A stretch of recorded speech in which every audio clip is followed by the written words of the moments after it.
chiqim qoldiq degan narsa yo'q edi. Foyda kelyaptimi, kelmayaptimi, kassadan pul olib sanab ketaverardi. Ustozimiz strategiya qildik.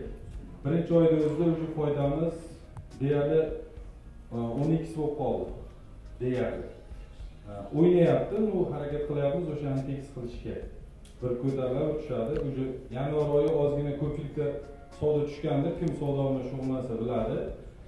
Lekin menda o'zi stabilni bo'lib turdi. O'rtacha oylik foyda savdomiz 100 million, 98, 90 million atrofida yurardi. Hozir 140, 170, 200 atrofiga boryapmiz. Yaqinlashyapmiz, xudo xolasa. Ustozimiz strategiya qilganimiz evaziga.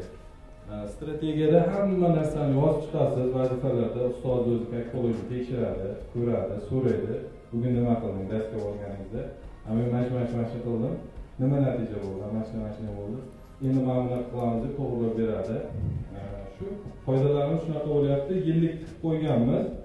O'sha yillikda ham har borganda yangi ideyalar yana qo'shib qo'yamiz yangichasiga.